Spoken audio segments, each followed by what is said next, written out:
Okay, madam, start చేసేయండి.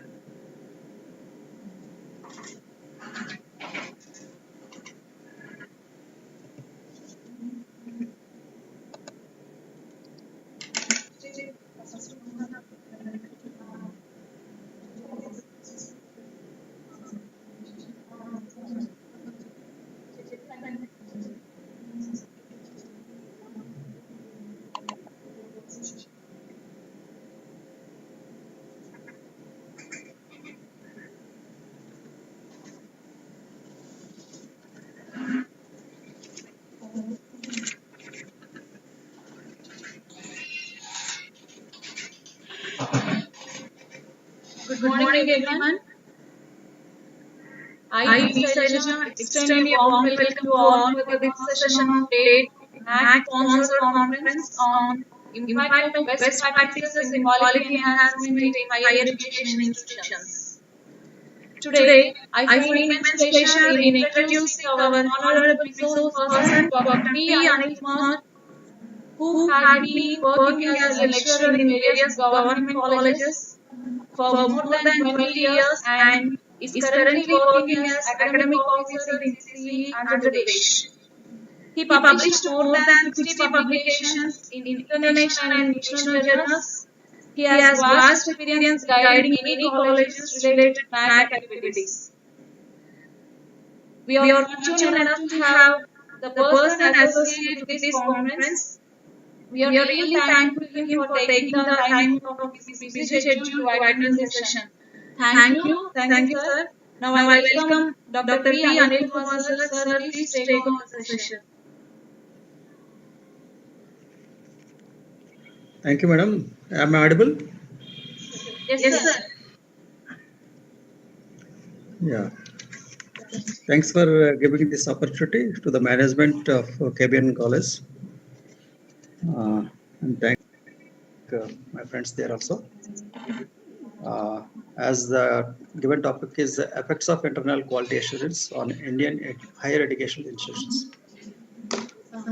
As you all know very well that IQAC plays very important role in a total and comprehensive quality assessment within the institution. So here, the very important, we may call it as a task force within the college, is internal quality assurance cell. It plays very important role for providing end-to-end solutions for the academics mostly, and of course, their administration also. In this connection, I would like to present on effects of internal quality assurance on Indian higher education institutions.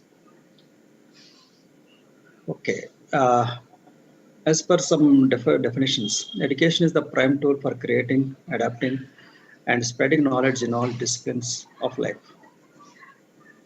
And knowledge is primarily related to all developmental efforts in advancing economic and social well-being in an emerging country like India.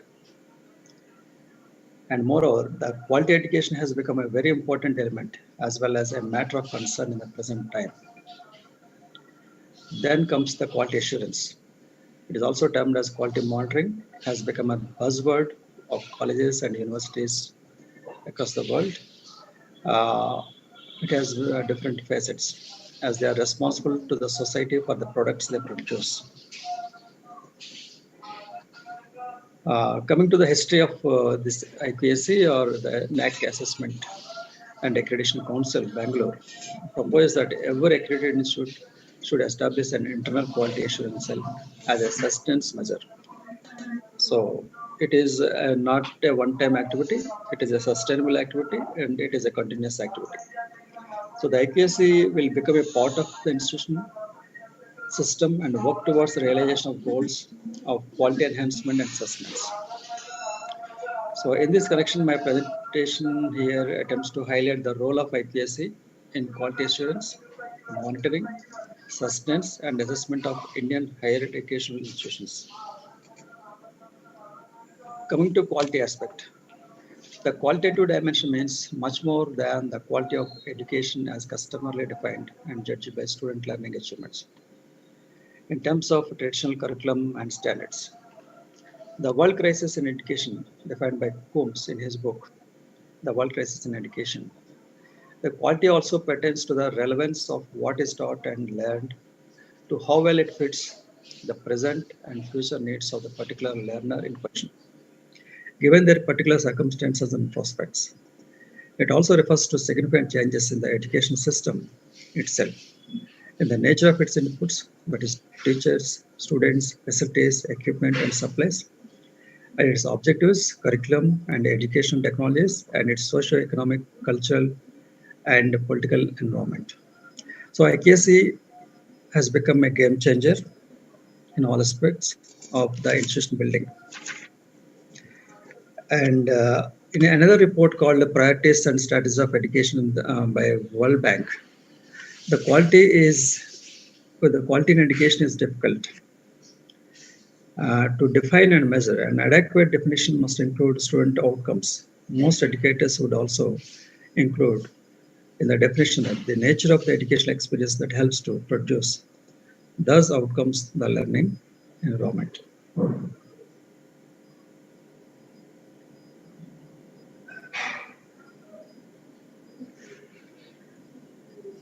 And another important education is Dole in 2014 in his role of assessment in improving quality in higher education. The finding of the study was that different innovative assessment methods have a strong lever for quality improvement in learning of substantive knowledge and skill and teaching various courses. The educators and instructors should plan the assessment procedure systematically for the development of quality and standard of higher education. So coming to the function of IPSA, as you all know, it circles around the quality parameters. The first and foremost function of the IPSA is the development and application of quality parameters in various activities of the institution.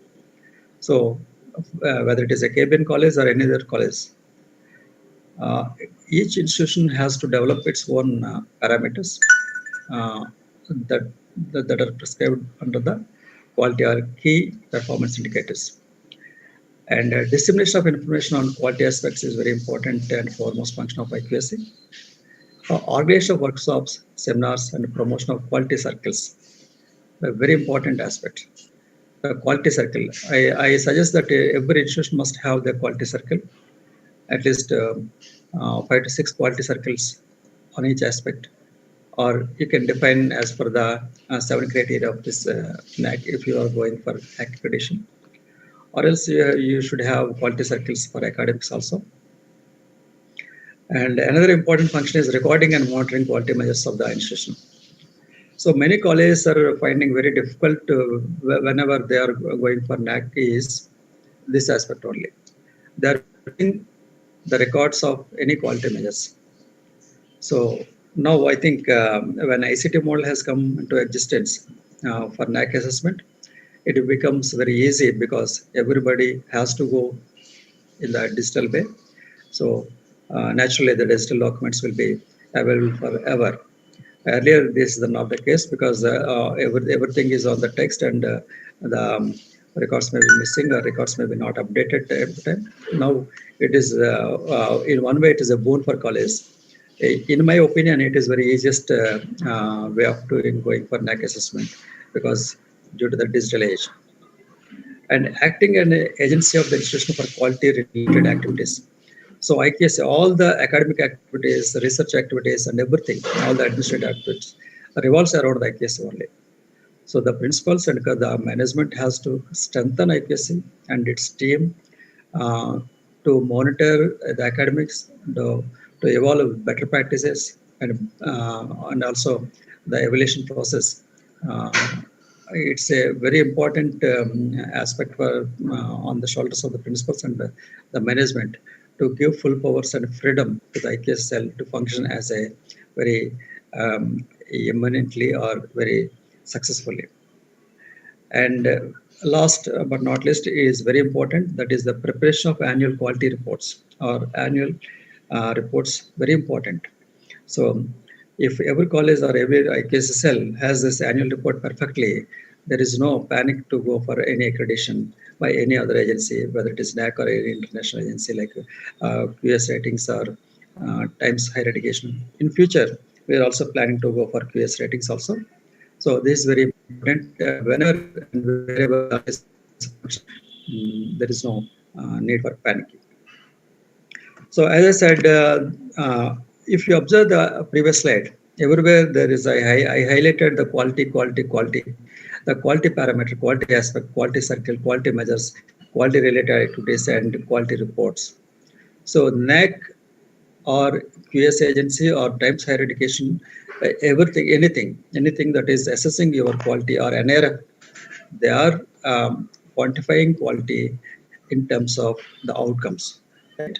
So in this connection, the you have to create a very important quality circle in your institution for each department or each criteria wise or whatever that suits for your institution. You have to create a quality circle, and if you as it is a recording in NAC or the IPSC, so it is better to have a criteria wise convener and criteria wise quality circles, and each quality circle should have 5 to 8 members team. It is a teamwork, but because everywhere you have to take all the stakeholders into the your conference, and the stakeholders include students, faculty, alumni, parents, and other ministerial staff includes this is a team. So you please see that judicially the quality circle must function. And metric wise brainstorming, the criterion wise groundwork, we have to done the criterion wise groundwork. For example, if it is a quality circle for a curricular aspect, so you have to define every metric, you have to work on every metric, you have to address every metric like that. Before that you have to work out. And metric wise brainstorming, the entire team has to brainstorm metric wise, and after the brainstorming only you have to go for filling the data. And after filling the data, even you have to double check the data and finalize each metric involving all the quality circles, including the IPS coordinator and principal and management of the college. Right? This is very important. So the functioning of the quality circles are very important in every college, particularly when it comes to IPSC. Thus, IPSC has to play a very crucial role in quality enhancement of accredited institutions. The IPSC has to ensure that whatever is done in the institution for education is done efficiently and effectively with high standards. It is very important and foremost.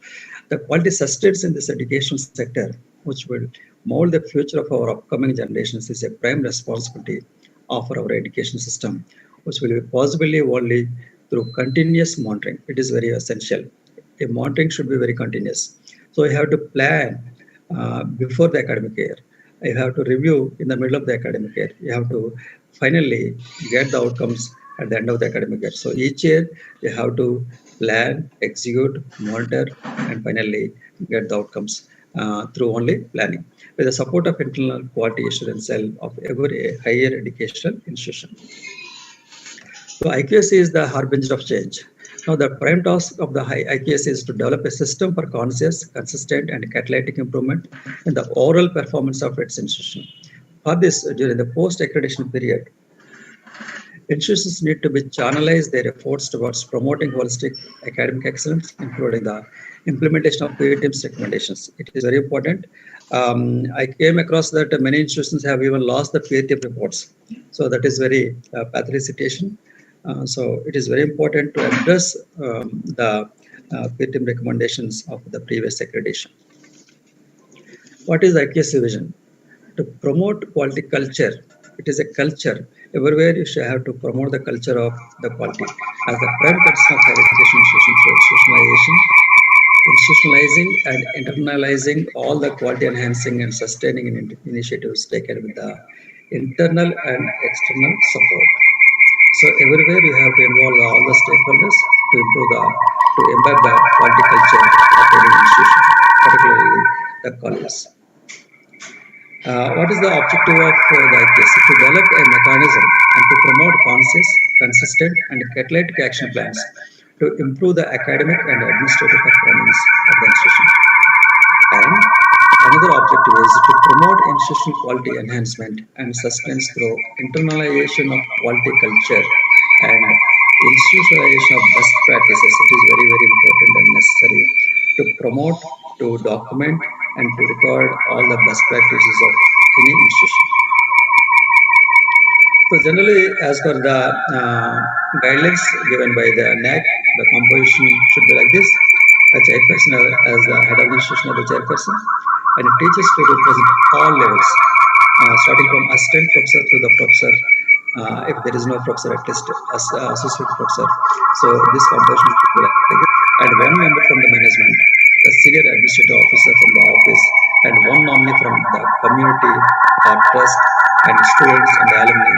One nominee each from the employer, industries, and stakeholders, and one of the senior teachers as the coordinator of the IQC. Generally, what is happening is this committee is only on a paper, but really, in reality, the entire committee is not meeting at all in many cases in many colleges. But I request all the IQS coordinators, please see that at least this committee, the entire committee, the quorum of the committee meets at least twice in the year for each semester, so that you can involve all the stakeholders from the community, from the alumni, from your employers, from industries, etc. So plan to measure accuracy effectiveness. You should periodically conduct a self-study assessment within your college as per your parameters, and these must be assessment includes the internal as well as external. You can invite the external teams also to assess your effectiveness of your quality initiatives within your college, particularly the academics, and it must be cost effective, and process and performance benchmarking should be evolved, and you must conduct the gap analysis for every semester, and so that you can improve in the quality aspect, and you should have the improvement plan also after the conduct of the IPS meetings. So generally, your self-study components must include like this. Any mission must be in line with your vision of the institution. So many colleges, of course, now every college is keeping this vision and mission in their websites. If it is not there, please keep this in the website also. First, the question comes is it written document? So if the standards or the mission is following the vision of the institution.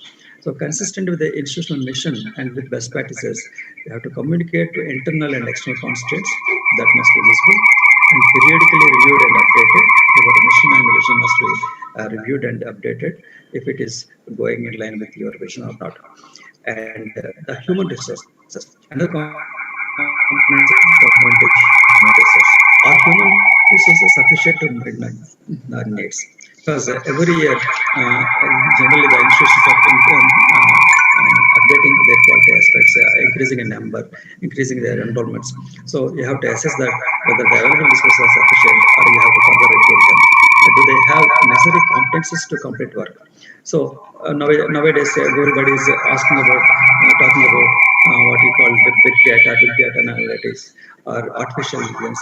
These are the new courses that are coming in the field, and market there is a demand. So you have to recruit the new faculty members who are very efficient in this aspect, who have knowledge in this aspect. So this type of human resource upliftment must be done. Do they have necessary competencies to complete the work? So these departments must have the competencies, or else you can train your existing faculty with this new knowledge. Or they are providing with the professional development opportunities, that is clear job descriptions and assignments. Do they have time to reflect and act proactively? And do they have good working relationship with administrative and academic units? So these are all the human resources. This is a very important element where every management has to keep focus on this. And office resources. Next to the human resources comes to the office resources, where it is the backbone of every institution for its development. Do we have adequate hardware, software, and budget? And do we have assistants available for programming units, web design, statistical, and research methodology? Particularly is the age of automation. So you have to focus on the automation of your entire office, where you can have the end-to-end solutions through this automation. And workflow. You have to see that the process of submission, work requests for accepting, assigning, and prioritizing assignments, use of tracking system to monitor progress, automation of routine reports, etc., must be done in a systematic and efficient and in a time-bound manner. And information access and retrieval. Ease of access to live and archive data, availability of data dictionary, process of ensuring data integrity and reliability. This must be ensured. And reports and other products. This is very important aspect. At the end of the day, is measured on these reports only. So verifying accuracy, the distribution, availability of information on the web, and process of backup and security of the data. This is very important for any institution to grow. So these are some six self-study components which every institution must monitor regularly or periodically. Coming to the best practice benchmarking. So if you go for going for Naac or if you going for NF banking, if you go for QS ratings, everywhere there is a benchmark. So you have to meet benchmarks, or you have to at least come near to the benchmarking of any parameter or any criteria or any key indicator. Benchmarking is an ongoing systematic means for measuring and comparing work processes of an organization. The scene for benchmarking can be set by considering three fundamental performance issues articulated by the following questions. That is frequently asked questions, right? So this is why, when, and how. The FAQs are like why, when, and how. So are we performing better than we have ever performed? So this is what actually Naac says with reference to your peer team report. So you have to upgrade from your previous grade. You have to always go further from your previous quality aspects. So this is one aspect. So you have to question yourself. That is, are we performing better than we have ever performed? And are there any other organizations that are performing well and from whom we can learn? This is second. First one is internal. Second one is external. Are there any other organizations that are performing well and from whom we can learn? So recently we have organized a workshop for a week-long workshop for Naac College. So we invited A plus college to come and demonstrate their best practices, their benchmarks in best practice criteria wise. So that's like that. Each institution has to compare. For example, this college has to compare with A plus plus institutions, and they have to strive to get A plus plus ranking in the next assessment. So this is the external assessment, external competition. And are there any practices that will improve our performance? So why and when and how are the important pertinent questions to improve your quality. So coming to the types of benchmarking. What are the types of benchmarking? So here there are different categories of benchmarking. One is internal benchmarking. What is internal benchmarking? For example, within your campus, there must be computer science department, there must be commerce department, there must be zoology, there must be physics, there must be chemistry. Like that, you have to organize some events. You have to organize, for example, you can organize which is the best department within your institution. So in uses of ICT, you can organize one event called annual event or semester-wise event called. You can organize who is the best performing department in usage of ICT, or in which department the MOOCs courses are highly enrolled by the faculty as well as students and get certificates from the top institutes like Udemy or Coursera or edX like this, or even NPTEL or your MOOCs, CSE MOOCs also. So in this, you can take any example, or for example, you take a botany department is there, and how many projects are coming, or student projects are coming out from botany department, and how many student projects are coming from zoology department. Like this, you can assess within the internal departments. So it is called as internal benchmarking. Internal benchmarking. So if you organize any competition, it must be within the competitive spirit only. Definitely each department gets inspired from other department, and each department will reach its benchmarks, right? And functional benchmarking, it must be very functional. So this must be a competitive spirit in a real spirit, and it must be functional one. So this type of competition never be a damage to any other department. So you have to say that it functions very well, and there is a healthy practice, right? And competitive benchmarking generally focus on direct competitors who are the direct competitors? For example, it is external one. So your competitor, your nearest competitor is another college. You have to compete with another college. You have to take, you have to transfer the good practice from another department to another college institutions also across the globe or across India, right? And generic benchmarks is undertaken with the external institutions which represent the best in class. So just I spoke about A++ colleges. Recently, we invited A++ college, one coordinator from St. Joseph's College, which is A++ grade. So they have documented very perfectly the best practices, particularly in criteria 7. So we inquired about that and we invited, yes, it is very important to emulate other best practices within the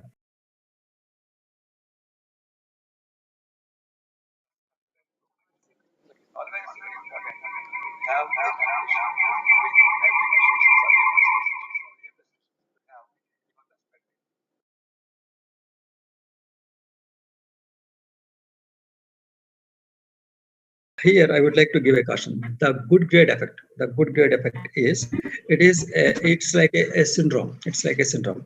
That means the Dutch audit chamber says that quality assurance schemes lead to clear improvement of the programs judged negatively according to the Dutch audit chamber. That means, of course, some colleges I don't want to quote some colleges, some very good colleges. Recently, due to the maybe new ICT model, or maybe they are not acquainted with the new model, they have submitted their reports. What happens is some colleges they have lost A grade, some colleges they have lost A+ grade, and some colleges they went to B grade from A grade, and this is what is why is it happening is this because of good grade. But initially, well-rated programs feel no impulse for change or further improvement because of the good quality assurance results. So, whenever a college stands like a good college or accredited with a good grades, they're somewhat lethargic. They're feeling experience somewhat lethargy, and in the time frame, they are losing the good grades. So this is what is called as a good grade effect, and they're likely to more of the institutions they're likely to maintain the status quo. In the course of time, what is happening is that they are losing their grades also. So this is called as a good grade effect. So generally, what is happening is research says that a low-graded college or low-graded institution or any organization they are improving, but highly graded institutions they are not improving, and um, in turn they are losing their grades also. So there is a caution. I would like to give a caution to the top grade college. Please work hard to at least stay back in this newer grades.